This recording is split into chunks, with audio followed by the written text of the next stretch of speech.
শাহ আমানত বিমানবন্দর থেকে cargo flight অপারেশনের সক্ষমতার ঘাটতি, এখনও যন্ত্র স্থাপন করতে পারেনি সিভিল এভিয়েশন। ব্যস্ততম তালিকায় এক ধাপ অবনমন চট্টগ্রাম বন্দরের। আস্থা ফেরাতে 10টি বহুজাতিক কোম্পানিকে পুঁজিবাজারে আনার উদ্যোগ, সংশ্লিষ্ট মন্ত্রণালয় বিভাগকে অর্থ মন্ত্রণালয়ের চিঠি, প্রয়োজনীয় আইন সংশোধনের পরামর্শ। দ্রুত বাড়ছে রাবার শিল্পের রপ্তানি আয়, উৎপাদকদের সুরক্ষায় আমদানি শুল্ক 5% বাড়ানোর প্রস্তাব, বাজার সম্প্রসারণে ক্লোন আমদানিতে ভ্যাট অব্যাহতির সুপারিশ। জলাবদ্ধতার কবলে মৌলভীবাজারে 900 হেক্টর ফসলি জমি, রোপা আমন চাষ নিয়ে অনিশ্চয়তা, কৃষি বিভাগ আশ্বাস দিলেও পানি নিষ্কাশনের সুযোগ দেখছে না পানি উন্নয়ন বোর্ড। এবং জার্মানিতে 1 দশকের মধ্যে সর্বোচ্চ বেকারত্ব, কর্মহীন 30 লাখের বেশি মানুষ। যুদ্ধ বিধ্বস্ত দেশের অভিবাসীদের কারণে কাজের সংকট, বিপাকে প্রবাসী বাংলাদেশিরাও।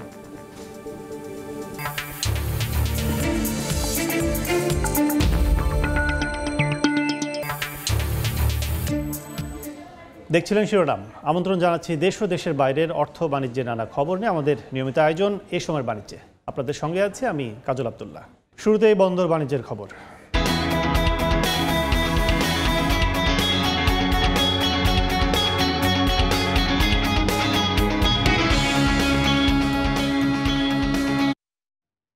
পিছিয়ে পড়ছে চট্টগ্রাম বিমানবন্দর থেকে কার্গো ফ্লাইট অপারেশন। উদ্যোগ থাকলেও এখনও প্রয়োজনীয় মেশিনারিজ স্থাপন করতে পারেনি সিভিল এভিয়েশন। সংকট রয়েছে ওয়্যারহাউস সহ অন্যান্য অবকাঠামোর। বন্দর নগরী হিসেবে অনেক আগেই নজর দেওয়া উচিত ছিল বলে মনে করেন খাত সংশ্লিষ্টরা। টেকনিক্যাল কাজ শেষ হলে দ্রুতই কার্যক্রম শুরুর কথা জানিয়েছে গ্রাউন্ড হ্যান্ডলার সংস্থা বাংলাদেশ বিমান। বিস্তারিত দেখুন আমার করা রিপোর্টে। ঢাকা বিমানবন্দরের পর দ্বিতীয় অপশন হিসেবে কার্গো ফ্লাইট চালু হয় সিলেট ওসমানী আন্তর্জাতিক বিমানবন্দর থেকে। বর্তমানে এই বিমানবন্দর দিয়ে সপ্তাহে 3টি কার্গো ফ্লাইট পরিচালিত হচ্ছে। তবে সক্ষমতায় পিছিয়ে পড়ছে চট্টগ্রাম শাহ আমানত আন্তর্জাতিক বিমানবন্দর থেকে কার্গো কার্যক্রম। সমুদ্রপথে বাণিজ্যের অবারিত সুবিধা থাকলেও সৃষ্টি হয় অনেক সময় জটিলতা। এমন প্রেক্ষাপটে আকাশপথে একই চত্বর থেকে স্বল্প সময়ে পণ্য রফতানির সুযোগ পাচ্ছেন না ব্যবসায়ীরা। আমাদের প্রচুর সি শিপমেন্ট হচ্ছে, সেখানে কোনো কারণে আমাদের ভ্যাসেল শিডিউল মিস হলে সেখানে আমাদের মালটা হয়তো এয়ার করতে হয়। তো সেই এয়ার শিপমেন্টটা আমাকে পরবর্তীতে ঢাকায় এনে শিপমেন্টটা যদি আমার চিটাগাং পোর্টের সাথে আমার একই কাস্টমস অথরিটির মাধ্যমে যদি এটা আমরা এয়ার শিপমেন্ট করতে পারি, তাহলে কিন্তু আমাদের সময় এবং আমাদের ব্যয় সাশ্রয়ের দিক থেকে একটা বড় ভূমিকা রাখবে। খাত সংশ্লিষ্টরা বলছেন, উদ্যোগ থাকলেও অত্যাবশ্যক হিসেবে পণ্য পরীক্ষা করার explosive detection scanner EDS machine না বসানো, পণ্যের ওয়্যারহাউসের সক্ষমতা কম ও রেগুলেটেড এজেন্টের অনুমতি মেলেনি চট্টগ্রাম বিমানবন্দরের কার্গো ভিলেজে। ইকুইপমেন্টের অভাব আছে, সেখানে স্টোরেজ ফ্যাসিলিটি নাই, গোডাউন যেটা করা হচ্ছে সেটা কার্গো হিসাবে ওয়্যারহাউস হিসাবে ইউজ করার মতো নয়। মোট কথা হলো সেখানে ইকুইপমেন্টের যথেষ্ট অভাব আছে, যার জন্য চিটাগাং এয়ারপোর্টটাকেও ওইভাবে ইউজ করা যাচ্ছে না। সেখানে মেইনলি যেটা দরকার, ইউরোপিয়ান ইউনিয়নের কোনো মালামাল যেতে ইউকেতে আমাদের যেটা দরকার কমপ্লায়েন্সের জন্য ইডিএস এক্সপ্লোসিভ ডিটেকটিভ স্ক্যানার, এখানে সেটাও কিন্তু এখনও সেখানে স্থাপন হয় নাই। সেখানে স্ক্যানার বসে আবার সেটাকে ভ্যালিডেশন করতে হবে এবং ইউ ভ্যালিডেটার দ্বারা সেটাকে ভ্যালিডেশন করতে হবে। সিভিল এভিয়েশন সেখানে ওয়্যারহাউস করার জন্য মানে পদক্ষেপ নিয়েছে, এখন পর্যন্ত সেরকম কোনো অগ্রগতি দেখা যাচ্ছে না। তবে টেকনিক্যাল কাজ শেষ ও রেগুলেটেড এজেন্টের অনুমতি পেলেই উদ্বোধনের প্রত্যাশা বাংলাদেশ বিমানের। আমরা চেষ্টা করছি চট্টগ্রাম বিমানবন্দরকেও R3 সার্টিফিকেশন করে ইউরোপ সহ বিশ্বের নানান দেশে বাংলাদেশের গার্মেন্টস এবং অন্যান্য যে পণ্য আছে প্রচলিত অপারেশন রপ্তানি পণ্য, সেগুলো দ্রুত আমাদের ক্রেতাদের কাছে পৌঁছে দেওয়ার জন্য। চট্টগ্রাম বিমানবন্দরে কার্গো সার্ভিস শুরু হলে নতুন করে গতি বাড়বে আমদানি রফতানিতে, পাশাপাশি বৃদ্ধি পাবে সরকারের রাজস্ব। কাজল আব্দুল্লাহ, সময় সংবাদ, ঢাকা। সংকটের মধ্যেও দেশের আমদানি রফতানি বাণিজ্য এগিয়ে গেলেও বিশ্বের ব্যস্ততম 100 বন্দরের তালিকায় এক ধাপ পিছিয়ে গেছে চট্টগ্রাম বন্দর। রাজনৈতিক অর্থনৈতিকভাবে ঘটনাবহুল 2024 সালে 32,75,000 কন্টেনার হ্যান্ডলিং করে এ বন্দর পেয়েছে 68তম স্থান। প্রথমে স্থান ধরে রেখেছে চীন, এরপরই সিঙ্গাপুরের অবস্থান। শাখার টিপুর ছবিতে বিস্তারিত জানাচ্ছেন কমল দে। আন্তর্জাতিক শিপিং ম্যাগাজিন লয়েড লিস্টে শনিবার প্রকাশিত 100টি ব্যস্ততম বন্দরের তালিকায় এবার স্থান করে নিয়েছে চট্টগ্রাম বন্দর। অবশ্য গতবারের 67তম থেকে এক ধাপ পিছিয়ে হয়েছে 68তম। মূলত বছরের কন্টেনার উঠানামা তথ্য উপাত্ত বিশ্লেষণ করে তৈরি করা হয় এই তালিকা। সেই অনুযায়ী 7.4% প্রবৃদ্ধি হিসেবে বন্দরে 2024 সালে উঠানামা করেছে 32,75,627 টিউএস কন্টেনার। আমরা যেহেতু ট্রান্সশিপমেন্ট পোর্ট না, অরিজিন পোর্ট, তো সেক্ষেত্রে লয়েড লিস্টে আমরা 1 থেকে 10-এর মধ্যে আসার আমাদের কোনো সমূহ সম্ভাবনা নাই। 2009 সালে 98তম স্থান অর্জন করে প্রথমবারের মতো প্রভাবশালী বন্দরের তালিকায় প্রবেশ করে চট্টগ্রাম বন্দর। 2022 সালে 31,42,000 টিউএস কন্টেনার হ্যান্ডেলিং করে 64তম ও 2023 সালে 30,50,000 টিউএস কন্টেনার উঠানামা করে 67তম অবস্থানে ছিল এই বন্দর। তবে এবার প্রাকৃতিক দুর্যোগের পাশাপাশি রাজনৈতিক অস্থিরতা যেমন বন্দরের এই অবনমনে ভূমিকা রেখেছে, তেমনি ছিল বিশ্বজুড়ে অর্থনৈতিক মন্দা। 24 সালে আমাদের রাজনৈতিক পরিস্থিতির অবনতি হলো এবং 24 সালে গ্লোবাল পরিস্থিতিও কিন্তু অনেকটাই নেমে গেছিল, যার ফলে আমরা লয়েড লিস্টে এই পর্যায়ে এসেছি। এদিকে 5,15,00,000 কন্টেনার হ্যান্ডেলিং করে তালিকার প্রথম স্থানে রয়েছে যথারীতি চীনের সাংহাই বন্দর, আর দ্বিতীয় স্থানে রয়েছে 4,11,00,000 কন্টেনার হ্যান্ডেলিং করা সিঙ্গাপুর বন্দর। চট্টগ্রাম বন্দরের আগের স্থান 67তমতে উঠে এসেছে সৌদি আরবের দাম্মাম বন্দর। এক্ষেত্রে ট্রান্সশিপমেন্ট পোর্টের মতো শীর্ষস্থান থাকতে না পারলেও সব জটিলতা এড়িয়ে কন্টেনার হ্যান্ডেলিং বাড়ানো গেলে মাঝামাঝি অবস্থানে থাকার সম্ভাবনা রয়েছে চট্টগ্রাম বন্দরের।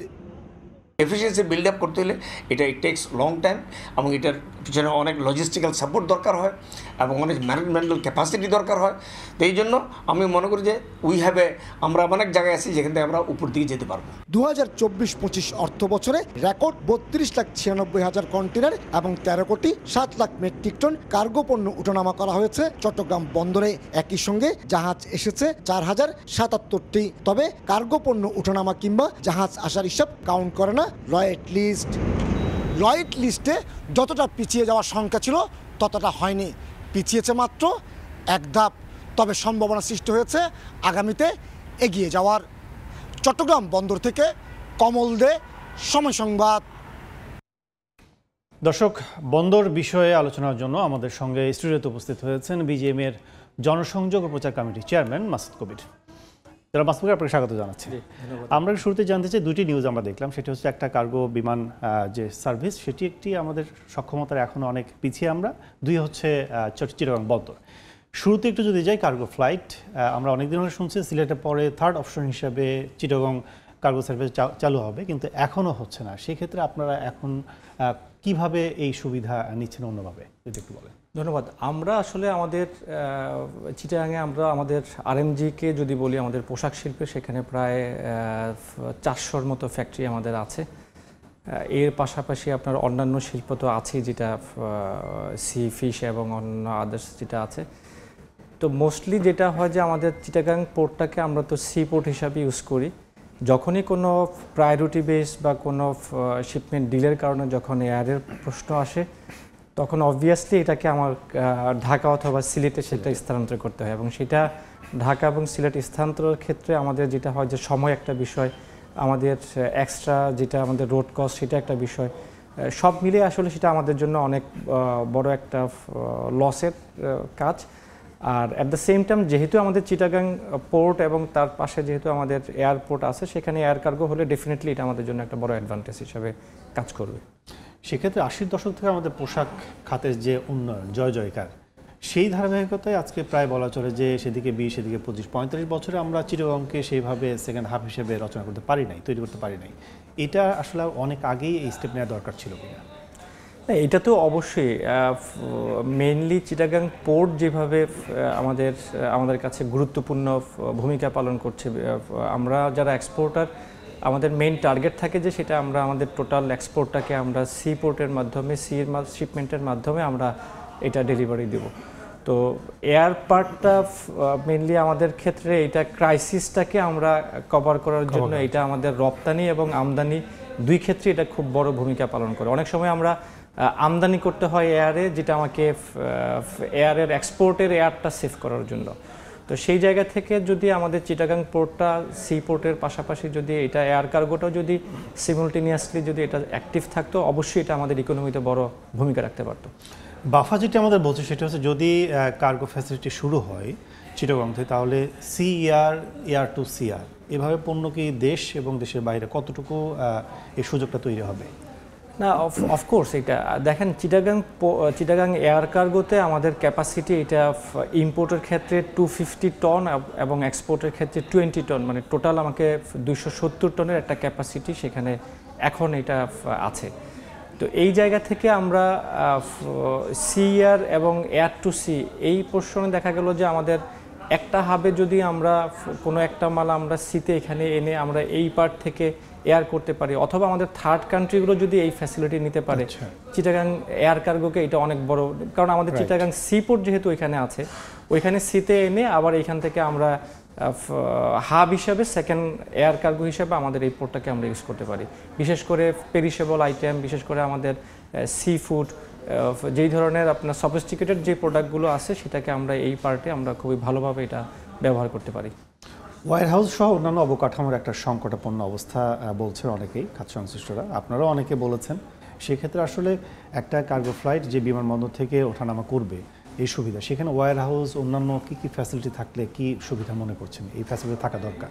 দেখেন, এয়ার কার্গোর ক্ষেত্রে আমাদের একটা যেটা ওয়ার্ল্ড স্ট্যান্ডার্ডের ক্ষেত্রে অনেক আগেই এটা নিয়ে কথা উঠেছিল যে আমাদের ঢাকা এয়ারপোর্টের বিষয়ে আমাদের বিশেষ করে স্ক্যানিং সিস্টেম, আমাদের এক্সপ্লোসিভ ডিটেকটিভ সিস্টেম যেটা ইডিএস, যেটা আমাদের এক্সরে, এই জায়গাগুলোতে আসলে আমাদের যদি আমরা একটা স্ট্যান্ডার্ড মেনটেন করতে না পারি, যেহেতু কাস্টমার এখান থেকে খুব সহজে এবং অল্প সময়ে মালটা পাচ্ছে, সে চাইবে যে টোটাল স্ট্যান্ডার্ডটা আমাদের এইখান থেকে ইনশিওর করে দেন এটা ফ্লাই হওয়ার জন্য।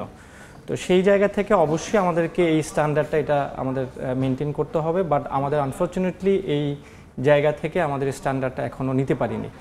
এটা আপনাকে যখন আমরা আমাদের এখান থেকে সরাসরি এক্সপোর্ট করব, কাস্টমারের এটা তাদের রিকোয়ারমেন্ট অনুযায়ী আমাদের এই জায়গাগুলোতে সেখানে আমাদের অবশ্যই নজর দিতে হবে। সেক্ষেত্রে অন্যান্য দেশে আমরা যেটা দেখি সেটা ডেভেলপড যে কান্ট্রিগুলো, সেখানে কোম্পানির যে ওয়্যারহাউস আছে সংশ্লিষ্ট রপ্তানিকারক প্রতিষ্ঠানের, সেই প্রতিষ্ঠান প্লাস কার্গো যে ভিলেজ, এখানে টোটাল একদম বলা চলে যে ওয়ান ওয়ে, রাইট। এবং সেটা বলা চলে যে আমাদের এটা যেমন রেড জোন একসময় ঘোষণা হয়েছিল, এবং সেফটি সিকিউরিটির জন্য সেখানেই পরীক্ষা নিরীক্ষা কাস্টম শেষ করে সোজাসুজি বিমানে ওঠার একটা প্রক্রিয়া থাকে।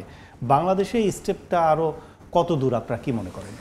না, এইটা আমরা মনে করি this is also one sort of opportunity.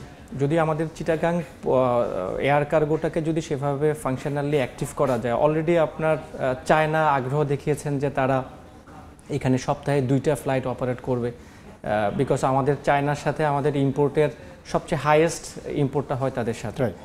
তো সেই জায়গা থেকে যদি আমাদের চিটাগাং এয়ার কার্গোকে যদি ফাংশনালি অ্যাক্টিভ করানো যায়, অনেক বেসরকারি উদ্যোক্তাও কিন্তু তাদের ওয়্যার হাউসের ফ্যাসিলিটি নিয়ে তারা সেখানে কাজগুলো করবে। এখন গভর্নমেন্টের তরফ থেকে আমাদের যেই কাজটা মেকশিওর করা দরকার সেটা হলো যে ওয়ান স্টপ সার্ভিস।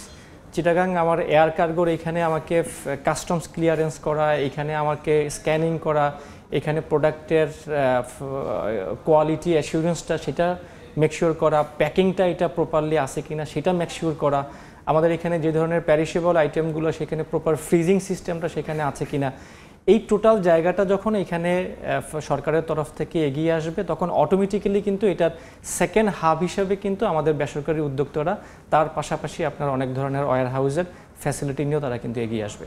আর একটা বিষয় বারবারই আলোচনা, সেটা হচ্ছে সিভিল এভিয়েশন গ্রাউন্ড হ্যান্ডলিং অনেক চার্জ বেশি, এই কারণে অনেক কার্গো ফ্লাইট বাংলাদেশে আসতেও চায় না। সেক্ষেত্রে আপনারাও সেই প্রভাবে আপনারাও সেখানে সমস্যার ক্ষতিগ্রস্ত হন। সেক্ষেত্রে এই বিষয়গুলো নিয়ে কতটুকু সরকার এবং স্টেক হোল্ডার কতটুকু আলোচনা হওয়া দরকার, কি স্টেপ হওয়া দরকার? দেখেন, এইখানে মোস্টলি আমাদেরকে এটা বিজনেস ওপেন বিজনেস হাবে আপনাকে অবশ্যই কম্পিটিটিভ প্রাইস রেঞ্জে আপনাকে থাকতে হবে টিকে থাকার জন্যে। আপনি এখন আমাদের পার্শ্ববর্তী দেশ, আমরা গত 2 বছর আগেও সেখানে আমাদের মোস্টলি আমাদের এয়ার ফ্রেটগুলো এয়ার কার্গোগুলো আমরা পার্শ্ববর্তী ভারতের মাধ্যমে আমরা অপারেট করতাম।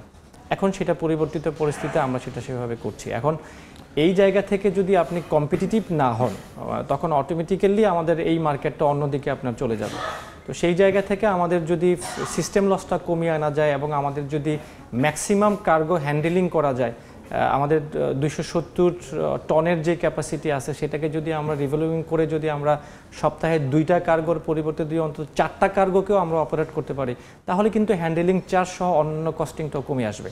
তো অফকোর্স তখন আমরা আমাদের গ্রাহক পর্যায়ে আমরা রেট তখন কম দিতে পারি। আমরা আলোচনা করবো সেম পার্ট, সেটা হচ্ছে চিটাগং বন্দর। আমরা দেখলাম যে এক ধাপ অবলম্বন হয়েছে বন্দরের, সেক্ষেত্রে আসলে সক্ষমতা ডিজিটালাইজেশন কি মনে করেন, এটার কতটুকু বাড়ানো দরকার চট্টগ্রাম বন্দর? না, এটা আপনি আমরা যেটা শুনছি যে এটা বিদেশি অপারেটরকে দিয়ে এটার হ্যান্ডেলিংটা আরও স্মুথ করবে এবং আরও কার্গোর হ্যান্ডেলিংয়ের সংখ্যাও সেটা বাড়াবে। ডেফিনেটলি এটা টিকে আসতে হবে, কারণ আমাদের 4 বছর আগে আমাদের যেই ধাপ ছিল 67, সেখান থেকে এক ধাপ নেমে আসছে। আমার ওই সময় ছিল 33,000 অর্থাৎ 33 লাখ আপনার কন্টেইনার সেখানে আপনার হ্যান্ডেলিং হতো, সেটা এখন 28 লাখে নেমে আসছে। আপনারাও ইতিমধ্যে দেখেছেন যে আমাদের পোর্টে অনেক কন্টেইনার আসলে জট লেগে আছে। তো সেখানে আমাদের এখনকার যে আপনার অটোমেশন বলেন, আমাদের সিস্টেম ডাটা বলেন, আমাদের সেখানে অপারেটিংয়ের যত ধরনের আপনার ফ্যাসিলিটেট করা যায় সেই ধরনের ফ্যাসিলিটি করে আমাদের সক্ষমতাটা বাড়াতে হবে। এবং সেটা যদি আমাদের টোটাল বাংলাদেশের ক্যাপাসিটি যদি আমাদের এখন নতুন পায়রা বন্দর এটা যদি অপারেট করা শুরু করে, মংলা পোর্টটাকে যদি আমরা অপারেশনে নিয়ে আসতে পারি, অফকোর্স এটা আমাদের এই সক্ষমতাটা আমরা আরও প্রকাশ করতে পারবো।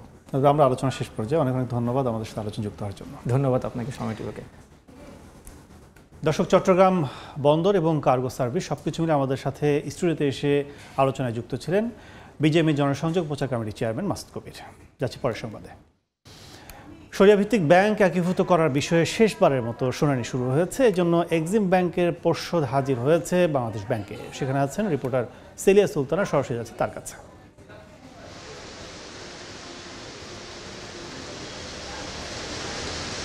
কাজল, বিশেষ করে ইসলামী ব্যাংকগুলোর বিষয়ে কিন্তু সবাই জানতে আগ্রহী এবং বেশ কয়েকদিন থেকেই কিন্তু আমরা জানছি যে ইসলামী ব্যাংকগুলো বিভিন্ন সময় কিন্তু তাদের বক্তব্যগুলো রেখে আসছেন।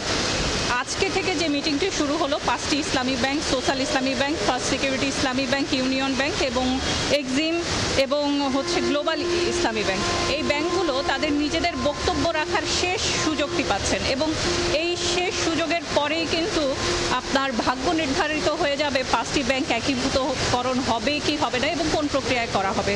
সব কিছু মিলে যদি আপনাদেরকে জানিয়ে রাখতে চাই, এই যে শেষ শুনানি, এই শুনানি তাদের যে ভাগ্য নির্ধারণ করবে তার জন্য তাদের উপস্থাপন করতে হবে মূলধন বা অর্থাৎ ব্যাংকের যে ক্যাপিটাল রয়েছে তা, তারল্য সহায়তা, খেলাপি ঋণ, নগদ সংরক্ষণের যে অনুপাত রয়েছে এবং প্রভিশনাল ঘাটতির যে সর্বশেষ অবস্থা, সে বিষয়গুলো উপস্থাপন করতে হবে। এবং 5টি ব্যাংকের যদি আপনার যে খতিয়ান সেটি যদি আপনাদেরকে জানাতে হয়, সেটি হচ্ছে আমানতের ক্ষেত্রে হচ্ছে তাদের মে মাস পর্যন্ত এই 5টি ব্যাংকের আমানত নেমে এসেছে 1,36,000 কোটি টাকা। বিপরীতে ঋণের যে অবস্থান সেটি বেড়ে দাঁড়িয়েছে 1,95,000 কোটি টাকা। খেলাপি ঋণের অংশটি কিন্তু এখানে সবচেয়ে বেশি আতঙ্কের, সেটি হচ্ছে 77%, অর্থাৎ 1,47,000 কোটি টাকা। এবং যদি আপনাদেরকে বলে রাখি যে সরকার যে রেজুলেশন অর্ডিন্যান্স অ্যাক্ট 2025 কিন্তু এরই মধ্যে করেছে, যার মাধ্যমে কিন্তু বাংলাদেশ ব্যাংককে পুরোপুরি ক্ষমতায়ন করা হয়েছে যেন বাংলাদেশ ব্যাংকগুলো একীভূতকরণ অথবা নিজের অধীনে যে নেওয়ার যে বিষয়টি সেটি যেন করতে পারে। এর আগে কিন্তু এই সুযোগটি ছিল না। তবে ইসলামী ব্যাংক এবং বিশেষ করে হচ্ছে এক্সিম ব্যাংক, এ দুটো ব্যাংক কিন্তু তারা বরাবরই মার্জারের বিপরীত অবস্থান নিয়ে আসছে এবং তারা অর্থ মন্ত্রণালয়ে, অর্থ বিভাগেও কিন্তু চিঠি পাঠিয়েছেন। তারা বলছেন তাদের ব্যাংকগুলো ঘুরে দাঁড়াচ্ছে, বিশেষ করে এক্সিম বলছে এক্সিমের অবস্থা ঘুরে দাঁড়াচ্ছে এবং সেই জায়গাটিতে আসলে এই মুহূর্তে তারা মনে করছে না তারা মার্জারের ক্ষেত্রে একীভূত হওয়ার যোগ্য। অন্যদিকে সোশ্যাল ইসলামী ব্যাংক বলছে যে নিজেদের যে উদ্যোক্তারা রয়েছে তাদের সাথে পরামর্শ না করে, তাদের বক্তব্য না নিয়ে আসলে এটি করা ঠিক হবে না। এই যে একটি বিষয়, তবে সব কিছুর শেষে আসলে বলতে হয় যে এই সর্বশেষ শুনানিটি যে অনুষ্ঠিত হবে তাতে কিন্তু এরই মধ্যে যে ফরেনসিক অডিট রয়েছে সে অডিটেও কিন্তু এই ব্যাংকগুলোর অবস্থা কিন্তু সামনে চলে এসেছে। সেক্ষেত্রে কতটা ঝুঁকি রয়েছে এবং একীভূত করতে গেলে যে প্রায় 35,000 কোটি টাকার প্রয়োজন হবে সেটি সরকারের বাজেট সহায়তা থেকে আসবে এবং কিছু অংশ আসবে আমানতকারী ট্রাস্ট যে বিমা রয়েছে সেখান থেকে। এই ছিল আমার কাছে এখন পর্যন্ত বাংলাদেশ ব্যাংকে ইসলামী ব্যাংকগুলোর যে অবস্থান, যে প্রক্রিয়াটি শুরু হয়েছে শুনানির শেষ দিকে, তার সর্বশেষ। শরিয়াভিত্তিক ব্যাংকগুলোর মার্জার ইস্যুতে শুনানির সবশেষ জানতে এতক্ষণ সরাসরি ছিলাম বাংলাদেশ ব্যাংকে। সপ্তাহের প্রথম দিন সকাল থেকেই সূচকের ঊর্ধ্বমুখী প্রবণতায় লেনদেন চলছে ঢাকার পুঁজিবাজারে। এই মুহূর্তের খবর জানাতে চলে যাচ্ছি ডিএসইর ওয়েবসাইটে। দর্শক, আমাদের বলি যে গত সপ্তাহে যে শেষ কার্যদিবস ছিল সেদিকে আমরা দেখেছি যে কিন্তু ঊর্ধ্বমুখী প্রবণতায় শেষ হয়েছে। সেই দিনে তিনটি সূচকে আমরা দেখছি যে ডিএসই এক্স, ডিএসই সরিয়া এবং ডিএসই 13, তিনটি সূচকে আমরা দেখছি 74, 18 এবং 40 পয়েন্ট করে বেড়ে তাদের কার্যক্রম শেষ করেছে। এবং আজকেও সেই ধারায় সপ্তাহের প্রথম দিন আমরা দেখছি যে 82 পয়েন্ট বেড়েছে প্রধান পুঁজিবাজারের প্রধান সূচক ডিএসই এক্সের। 5600 পয়েন্ট অবস্থান করছে ডিএসইর এক্স, এবং ডিএসই সরিয়া সূচকটি অবস্থান করছে 22 পয়েন্ট বেড়ে 1230 পয়েন্টে। এছাড়া 36 পয়েন্ট বেড়েছে ডিএসইর বিশেষায়িত সূচক, এখন অবস্থান করছে 2193 পয়েন্টে। এখন পর্যন্ত হাত বদল হয়েছে আমরা দেখছি যে 1,25,405টি শেয়ার, যার বাজার মূল্য আমাদের 521 কোটি টাকা। এবং বলা চলে যে গত কয়েক সপ্তাহের মধ্যে কিন্তু বেশ যে পরিবর্তন হচ্ছে সূচকের মধ্য দিয়ে এবং হাত বদল হচ্ছে লেনদেন, সব কিছু মিলেই পরিমাণও বাড়ছে। সেটি কিন্তু বড় নজিরকে আমরা এই সপ্তাহের প্রথম দিনে কিন্তু দেখছি। এবং 280টি প্রতিষ্ঠানের শেয়ারের দর ঊর্ধ্বমুখী অবস্থায় রয়েছে, নিম্নমুখী অবস্থায় রয়েছে আমরা দেখছি 52টি প্রতিষ্ঠান, এবং 60টি প্রতিষ্ঠানে দেখছি যে আমরা অপরিবর্তিত রয়েছে তাদের শেয়ারের দাম। আমরা টপ 20 যে শীর্ষ 20টি প্রতিষ্ঠান, এই 20টি প্রতিষ্ঠানের শুরুতে আমরা দেখছি যে লাভলি প্রতিষ্ঠানটি তাদের শেয়ারের দর 101 টাকা 50 পয়সা বিক্রি করছে। সর্বোচ্চ ছিল 104 টাকা 10 পয়সা, যদিও বলা চলে যে সেই ধাপে কিন্তু এখানে কমে আসছে, এবং সর্বনিম্ন ছিল 95 টাকা 50 পয়সা। 2 নম্বর অবস্থানে রয়েছে রবি, 3 নম্বরে রয়েছে সাংহাই, এবং 4 নম্বরে রয়েছে অগ্নি সিস্টেম লিমিটেড, 5 নম্বরে রয়েছে সিটি ব্যাংক লিমিটেড। তো সব মিলে বলা চলে যে সূচকের ঊর্ধ্বমুখী ধারা এবং এখানে হাত বদল যে পরিমাণ হচ্ছে এবং বিনিয়োগ যেভাবে হচ্ছে, সেই পরিমাণে বলা চলে যে আস্থার একটি জায়গা কিন্তু তৈরি হচ্ছে পুঁজিবাজারে। এদিকে নেসলে, ইউনিলিভার, সিনজেন্টা সহ সরকারের মালিকানায় থাকা 10টি বহুজাতিক কোম্পানিকে পুঁজিবাজারে আনার উদ্যোগ নিয়েছে অন্তর্বর্তী সরকার। এজন্য সংশ্লিষ্ট মন্ত্রণালয় বিভাগকে চিঠিও দিয়েছে অর্থ মন্ত্রণালয়। সরকারের এমন সিদ্ধান্ত আলোর মুখ দেখলে ইতিবাচক প্রভাব পড়বে বলে মনে করেন বিশ্লেষকরা। এজন্য প্রয়োজনীয় আইন সংশোধনের পরামর্শ তাদের। পুঁজিবাজার যে কোনো দেশের অর্থনীতির অন্যতম ভিত হিসেবে বিবেচিত হলেও যেন এক ভিন্ন গল্প বাংলাদেশে। এখানে স্টক এক্সচেঞ্জের সূচকের উত্থান পতনে বাড়ে সাধারণ বিনিয়োগকারীর বিনিয়োগ হারানোর হাহাকার। পুঁজির জন্য ব্যাংকে নির্ভর হলেও সিন্ডিকেটের দৌরাত্মে শেয়ার বাজারমুখী হতে চায় না ভালো কোম্পানি।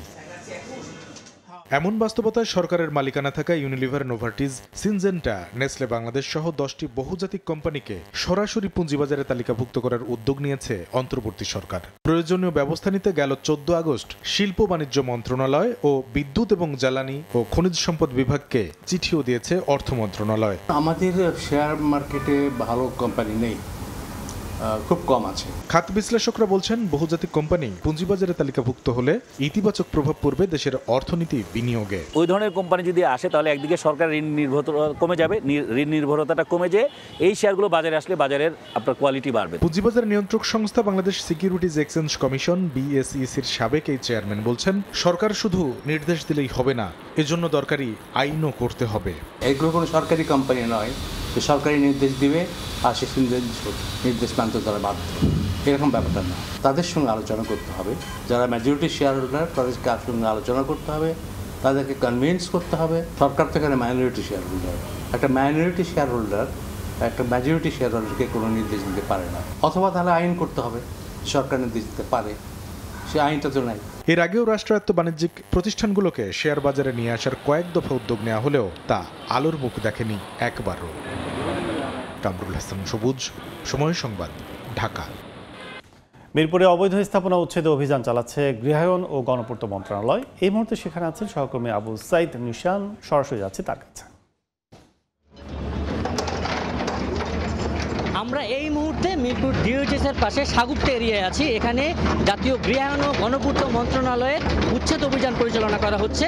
এখানে যে আমরা সকাল থেকে দেখতে পাচ্ছিলাম যে স্থানীয় মানুষ এবং এখানকার পুলিশ এবং ম্যাজিস্ট্রেটের মাধ্যমে কিন্তু তারা বেশ কিছু বাকবিতণ্ডা হয়েছে এবং তারা আমাদেরকে জানিয়েছেন যে এখানে নাকি কোনো নোটিশ ছাড়াই তারা এই উচ্ছেদ অভিযান পরিচালনা করছে, স্থানীয়রা বলছিলেন। কিন্তু ম্যাজিস্ট্রেট যখন তাদের যে হাইকোর্টের রুল এবং নোটিশ যখন দেখিয়ে বুঝিয়েছে তখনই কিন্তু তারা এখন উচ্ছেদ অভিযান পরিচালনা করা শুরু করেছে। এবং আমরা এখন দেখতে পাচ্ছি যে এই সাগুপ্তা এরিয়ায় কিন্তু উচ্ছেদ অভিযান পরিচালনা করছে ভেকু দিয়ে, এবং অনেকগুলো স্থাপনা এবং দেয়াল কিন্তু ইতোমধ্যেই ভেঙে ফেলা হয়েছে। এবং এই উচ্ছেদ অভিযানে কিন্তু তারা আমাদেরকে জানিয়েছেন যে 1324 দাগে এইখানে কিন্তু জাতীয় গৃহায়ন ও গণপূর্ত মন্ত্রণালয়ের জায়গা রয়েছে, যেটা হলো কি সরকারি খাস জমি। সেই জমিতেই যে অবৈধ স্থাপনাগুলো আছে সেটাই কিন্তু এখন উচ্ছেদ পরিচালনা করা হচ্ছে জাতীয় গৃহায়ন কর্তৃপক্ষ। আমরা যদি দূরে দেখাতে চাই যে চারপাশে যে দেয়াল, সেই দেয়ালগুলো কিন্তু ভেঙে ফেলা হচ্ছে, এবং ওই দূরে দেখা যাচ্ছে যে এখানে চারপাশের বেষ্টনীতে যে বেগুগুলো আছে সেই বেগুগুলো দিয়ে কিন্তু চারপাশের দেয়াল, স্থাপনা এবং যে বিলবোর্ডগুলো রয়েছে সেগুলো কিন্তু ভেঙে দেওয়া হচ্ছে। এবং এই উচ্ছেদ অভিযানে কিন্তু এখন পর্যন্ত আমাদের কাছে যে আছে যে উচ্ছেদ অভিযান পরিচালনা করছে জাতীয় গৃহায়ন ও গণপূর্ত মন্ত্রণালয়, এবং এই উচ্ছেদ অভিযান শেষে আমরা পরবর্তীতে আপডেট জানাতে পারবো। এই ছিল সাগুপ্তা এরিয়া থেকে আমার কাছে সর্বশেষ সংবাদ।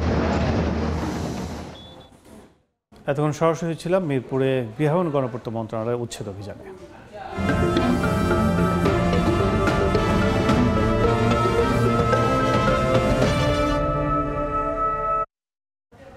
দ্রুত বাড়ছে রাবার শিল্পের রফতানি আয়। এবার এই শিল্পের উৎপাদকদের সুরক্ষা দিতে রাবার ও রাবার শিট আমদানিতে শুল্ক বাড়িয়ে 15% করার সুপারিশ করেছে ট্রেড অ্যান্ড ট্যারিফ কমিশন। একই সঙ্গে বাজার সম্প্রসারণে উচ্চ ফলনশীল রাবার ক্লোনের আমদানিতে নির্দিষ্ট সময়ের জন্য ভ্যাট অব্যাহতির সুপারিশ করা হয়েছে। এসব উদ্যোগকে ইতিবাচক হিসেবে দেখছেন অর্থনীতিবিদরা। অভ্যন্তরীণ চাহিদা মেটানো কিংবা রফতানি আয় বৃদ্ধির বিবেচনায় দেশের অন্যতম এক সম্ভাবনাময় খাত রাবার শিল্প। বাংলাদেশ ট্রেড অ্যান্ড ট্যারিফ কমিশনের তথ্য, বর্তমানে দেশের 1,47,333 একর জমিতে 70,357 মেট্রিক টন রাবার উৎপাদন হয়, যার মধ্যে ব্যক্তি মালিকানায় 50,730 মেট্রিক টন আর সরকারি মালিকানায় হয় 37,684 মেট্রিক টন। এই শিল্পের রফতানি আয়ও বাড়ছে দ্রুত। ট্যারিফ কমিশনের তথ্য, বাংলাদেশের প্রাকৃতিক রাবার বা রাবার শিট বর্তমানে শ্রীলঙ্কা, মালয়েশিয়া, ভারত ও পাকিস্তানে রফতানি হয়। 2023-24 অর্থ বছরে এ খাতের রফতানি যেখানে ছিল 22,89,428 মার্কিন ডলার, সেখানে 2024-25 অর্থ বছরের মে পর্যন্ত তা প্রায় 3 গুণ বেড়ে দাঁড়িয়েছে 75,98,723 মার্কিন ডলারে। এমন প্রেক্ষাপটে দেশের রাবার শিল্প খাতকে উৎসাহিত করতে কর্মপরিকল্পনা সাজিয়েছে সরকার। এরই প্রেক্ষিতে রাবার ও রাবার শিট আমদানিতে শুল্ক 5% বাড়িয়ে 15% করার সুপারিশ করছে ট্যারিফ কমিশন। বাংলাদেশের রাবার শিল্পের বর্তমান আস্থা ও রফতানি সম্ভাবনা নিয়ে করা ওই সমীক্ষা প্রতিবেদনে উচ্চ ফলনশীল রাবার ক্লোনের আমদানি পর্যায়ে নির্দিষ্ট সময়ের জন্য ভ্যাট অব্যাহতিও সুপারিশ করেছে সংস্থাটি। একে ইতিবাচক হিসেবে দেখছেন অর্থনীতিবিদরা। বাংলাদেশ এই মুহূর্তে যে পরিমাণে আসলে রাবার উৎপাদন করছে, তো সেটা যদি অব্যাহত থাকে এবং এই কাঁচামাল ব্যবহার করে যদি আমরা রাবার পণ্য উৎপাদন করি, তাহলে সেই ক্ষেত্রে আমরা দেশের ভিতরে যে চাহিদা সেটা পূরণ করে সারা পৃথিবীতে এই রাবার পণ্য রপ্তানি করতে পারবো, এবং সেক্ষেত্রে যে রাবার শিট আমরা নিজেরাও প্রডিউস করে এক্সপোর্ট করতে পারি। ট্যারিফ কমিশনের তথ্য, 2023-24 অর্থ বছরে রাবার বা রাবার শিটের আমদানির পরিমাণ 53% কমলেও চলতি বছরের মে পর্যন্ত বেড়েছে 32%। ইয়ানুর শিফাত, সময় সংবাদ, ঢাকা। মৌলভীবাজার জলাবদ্ধতার কবলে পড়েছে 2 উপজেলার প্রায় 900 হেক্টর ফসলি জমি। নষ্ট হয়ে গেছে চারা। এতে রোপা আমন চাষাবাদ নিয়ে অনিশ্চয়তায় পড়েছেন কৃষকরা। কৃষি বিভাগ আশ্বাস দিলেও পানি উন্নয়ন বোর্ড জানিয়েছে বিদ্যমান পাম্প হাউস দিয়ে পানি নিষ্কাশন সম্ভব নয়। শাওয়ালিদুর রহমানের পাঠানো তথ্য ও মোহাম্মদ ইয়ারুব আহমদের ছবি নিয়ে রিপোর্ট। অতিবর্ষণ ও উজানের ঢলে জলাবদ্ধতা দেখা দিয়েছে মৌলভীবাজারের সদর ও রাজনগর উপজেলার মনু নদী প্রকল্পভুক্ত হাওর কাওয়া দিঘি এলাকায়। এতে ক্ষতির মুখে পড়েছে 2 উপজেলার অন্তত 6টি ইউনিয়নের কয়েক হাজার ফসলি জমি। জমিতে পানি থাকায় আমন চারা রোপণ করতে পারছেন না কৃষকরা। ক্রমেই রোপণের অনুপযোগী হয়ে পড়ছে চারা। আগে রোপণ করা ধানও পচে গেছে। এ অবস্থায় হাওরের পানি নিষ্কাশনের দাবি জানিয়ে জেলা প্রশাসন ও পানি উন্নয়ন বোর্ডে স্মারকলিপিও দিয়েছেন কৃষকরা। কোনো জায়গার মাঝে আটু পানি, কোনো জায়গার মাঝে খমর পানি। পানি খাওয়ানো করতে পারিনি। আমার 8-10 জায়গা আল চাষ করছি, প্রায় আমার 8-10 হাজার টাকা লস হয়ে গেছে। মৎস্যজীবী সুবিধার্থে তারা এই পানিটা নিষ্কাশন কম করে। 3-4 দিন বৃষ্টি হয়েছে, ওয়ার যে পানি জলাবদ্ধ হয়েছে, এইগুলা পাম্প হাউসে কোনো পানি ইচ্ছে না। গত বছরও পানির কারণে আমরা আমন দান করতাম পারছি না, এবছরও আমরা পানির কারণে আমরা 20 তলা সব বুড়াই লইছে। পানি উন্নয়ন বোর্ড বলছে আপাতত এই পানি নিষ্কাশন সম্ভব নয়, তবে কৃষি বিভাগ দেখাচ্ছে আশার আলো। তারা বর্তমানে যেভাবে যেসব জায়গায় ধান রোপণ করতে চাচ্ছে ওইসব জায়গায় ভাদ্র মাসে হাওয়ার পানির লেভেল দেখা লাগবে প্রায় 7.6 7.7। তো বর্তমান যে পাম্প হাউস, সেই পাম্প হাউসে ভাদ্র মাসে এই পানির লেভেল রাখা সম্ভব না। আমাদের নজরদারি হলো যে আমরা 24 ঘন্টায় 6টি নিষ্কাশন পাম্প আমরা চালু রাখছি এবং যতটুকু পারা যায় ইনশাআল্লাহ এটা পানিটা মানে নিয়ন্ত্রণে রাখবো। কৃষি বিভাগের তথ্য, এবছর মৌলভীবাজার জেলায় 98,035 হেক্টর জমিতে রোপা আমন চাষের আর উৎপাদন লক্ষ্যমাত্রা ধরা হয়েছে 2,91,059 মেট্রিক টন। সময় সংবাদ, মৌলভীবাজার। চা দোকানির মেধাবী সন্তানদের সম্মাননা দিয়েছে নাম্বার 1 ব্র্যান্ড। পাশাপাশি আগামী দিনে চ্যালেঞ্জ মোকাবিলায় এককালীন শিক্ষাবৃত্তিও দেওয়া হয়েছে। প্রান্তিক পর্যায়ে চা দোকানদারদের সহযোগিতার লক্ষ্যে প্রতিনিয়ত নানামুখী কর্মসূচি গ্রহণ করে মেঘনা গ্রুপ অব ইন্ডাস্ট্রিজের জনপ্রিয় ব্র্যান্ড নাম্বার 1। এরই ধারাবাহিকতায় শনিবার রাজধানীর একটি অভিজাত হোটেলে আয়োজন করা হয় নাম্বার 1 বাবার কৃতি সন্তান সংবর্ধনা। 2025 সালের এসএসসি ও সমমান পরীক্ষায় জিপিএ 5 প্রাপ্ত 65 জনকে এ সম্মাননা প্রদান করা হয়। পরিবেশ সুরক্ষা ও গাছ রোপণ রাষ্ট্রীয় বিষয়ের অংশ হতে হবে বলে মনে করেন পরিবেশ উপদেষ্টা সৈয়দা রেজিওয়ানা হাসান। শনিবার বাংলা একাডেমিতে ব্র্যাক ব্যাংক ও তরু পল্লব আয়োজিত দ্বিজেন শর্মা পরিবেশ পদক 2024 প্রদান অনুষ্ঠানে তিনি জানান, মন্ত্রণালয় থেকে কয়েক ধরনের গাছ চিহ্নিত করার উদ্যোগ নেওয়া হয়েছে। এর মাধ্যমে গাছের অবাধ উজাড় ঠেকাতে বিভিন্ন এলাকায় গাছের সংরক্ষণ করা হবে। এ সময় বৃক্ষ নিধনকে আইনের আওতায় আনার প্রক্রিয়াও চলমান রয়েছে বলে জানান পরিবেশ উপদেষ্টা। প্রকৃতি ও পরিবেশ রক্ষায় যারা অনুপ্রেরণামূলক কাজ করেছে তাদের সম্মানিত করতে 4 ব্যক্তি ও প্রতিষ্ঠানকে এই পদক দেওয়া হয়। স্বাস্থ্য ব্যবস্থা ভঙ্গুর রেখে টেকসই উন্নয়ন সম্ভব নয়। এ খাতের উন্নয়নে সরকারি বেসরকারি পর্যায়ে সমন্বয়ের মাধ্যমে কাজ করতে হবে বলে মনে করেন খাত অংশীজনরা। শনিবার হোটেল সোনারগাঁয়ে দৈনিক বণিক বার্তা আয়োজিত বাংলাদেশ হেলথ কনক্লেভ সেমিনারে এসব কথা বলেন তারা। স্বাস্থ্য খাতের বাজেট বৃদ্ধি, দুর্নীতি বন্ধ, প্রান্তিক সেবা নিশ্চিত করা ও খাত নিয়ে মাস্টার প্ল্যানের পরামর্শ দেন বিশেষজ্ঞ, রাজনীতিক ও সরকার প্রতিনিধিরা। সেমিনারে প্রধান উপদেষ্টার বিশেষ সহকারী সাইদুর রহমান জানান, সরকারি বেসরকারি হাসপাতাল ও মেডিকেল কলেজ চলবে একই আইনে। ছোট শহরে অংশীদারত্বের ভিত্তিতে বেসরকারি হাসপাতালগুলোকে সেবা দেওয়ার আহ্বান জানান পরিকল্পনা উপদেষ্টা।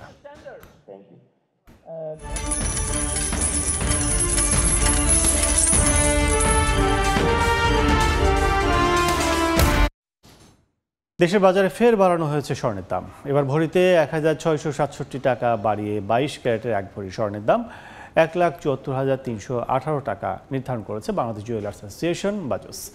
শনিবার রাতে বিজ্ঞপ্তিতে এই তথ্য জানিয়েছে বাজস। রোববার থেকে কার্যকর হবে নতুন দাম।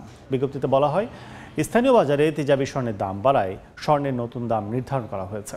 বিজ্ঞপ্তিতে 21 ক্যারেটের প্রতি ভরি 1,66,399 টাকা, 18 ক্যারেটের প্রতি ভরি 1,42,627 টাকা এবং সনাতন পদ্ধতির প্রতি ভরি স্বর্ণের দাম 1,18,028 টাকা নির্ধারণ করা হয়েছে।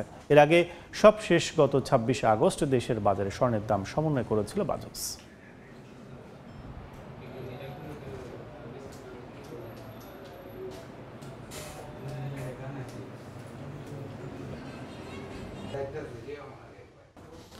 চলতি বছর গ্রীষ্মের ছুটি শেষ না হতে বেকারত্বের সংখ্যা 30 লাখ ছাড়িয়েছে সমৃদ্ধ অর্থনীতির দেশ জার্মানিতে। একই সঙ্গে দেশটির নানা শিল্প প্রতিষ্ঠান বন্ধ হওয়ার পাশাপাশি পণ্য রফতানিতে ভাটা পড়ায় সামগ্রিক অর্থনীতির সূচকেও নেতিবাচক প্রভাব পড়েছে। জার্মানি থেকে বিস্তারিত জানাচ্ছেন বিটু বড়ুয়া। জার্মানিতে আশঙ্কাজনকভাবে বাড়ছে বেকারত্বের সংখ্যা। বিশেষ করে ম্যাচ সরকার ক্ষমতা গ্রহণের পর থেকে সুখবর নেই দেশটির অর্থনীতিতে। শনিবার দেশটির কেন্দ্রীয় কর্মসংস্থান সংস্থা বুন্ডেস আগেন্টুয়ার ফর আরবাইটের দেয়া তথ্য বলছে, আগস্টের শেষেও কমেনি কর্মহীনদের সংখ্যা। দেশ জুড়ে বেকারত্বের হার ক্রমশ বেড়েই চলেছে। সংস্থাটির পরিসংখ্যান বলছে, বেকারদের মোট সংখ্যা এখন 30 লাখ ছাড়িয়ে গেছে। তবে গ্রীষ্মের ছুটি এবং গরমের মৌসুম শেষে বেকারত্বের এই চিত্র স্বাভাবিক হিসেবে দেখছেন জার্মান ফেডারেল শ্রম অধিদপ্তরের প্রেসিডেন্ট আন্দ্রিয়া নালেস। তিনি জানান, দেশটির বেকারত্ব বাড়ার অন্যতম কারণ নানা খাতে বাৎসরিক চুক্তির পাশাপাশি মৌসুম ভিত্তিক কাজের চুক্তি। এদিকে দেশটিতে স্থানীয়দের পাশাপাশি কর্মহীনদের মধ্যে প্রবাসী বাংলাদেশিদের সংখ্যাও কম নয়। বিশেষ করে গেল কয়েক বছরে যুদ্ধবিধ্বস্ত ইউক্রেন ও সিরিয়া থেকে আসা অভিবাসীদের কারণে ব্যাপক হারে কমেছে কর্মসংস্থান। একই সঙ্গে প্রবাসী মালিকানাধীন রেস্তোরাঁ ও ক্ষুদ্র শিল্প প্রতিষ্ঠান বন্ধ হয়ে যাওয়ায় অনেক প্রবাসী এখন কর্মহীন। এদিকে জার্মান অর্থনীতির সবচেয়ে বড় নির্ভরতার প্রতীক গাড়ি নির্মাণ শিল্প ও নানা যন্ত্রাংশ তৈরি। সাম্প্রতিক সময়ে মার্কিন যুক্তরাষ্ট্রের বাজারে জার্মানির গাড়ি রফতানিতে উচ্চ শুল্কহার আরোপের ফলে জার্মানির অনেক প্রতিষ্ঠানই তাদের অভিজ্ঞ কর্মীদের ছাঁটাই করছে বলে জানায় বুন্ডেসআগেন্টুর ফ্যু আরবাইট। জার্মানি থেকে বিটু বড়ুয়া, সময় সংবাদ। এ পর্যায়ে শীর্ষ সংবাদগুলো জানিয়ে দিচ্ছে আরেকবার। শাহ আমানত বিমানবন্দর থেকে কার্গো ফ্লাইট অপারেশনের সক্ষমতার ঘাটতি, এখনও যন্ত্র স্থাপন করতে পারেনি সিভিল এভিয়েশন। ব্যস্ততম তালিকায় এক ধাপ অবনমন চট্টগ্রাম বন্দরের। আস্থা ফেরাতে 10টি বহুজাতিক কোম্পানিকে পুঁজিবাজারে আনার উদ্যোগ, সংশ্লিষ্ট মন্ত্রণালয় বিভাগকে অর্থ মন্ত্রণালয়ের চিঠি, প্রয়োজনীয় আইন সংশোধনের পরামর্শ। এবং দ্রুত বাড়ছে রাবার শিল্পের রফতানি আয়, উৎপাদকদের সুরক্ষায় আমদানি শুল্ক 5% বাড়ানোর প্রস্তাব, বাজার সম্প্রসারণে ক্লোন আমদানিতে ভ্যাট অব্যাহতির সুপারিশ।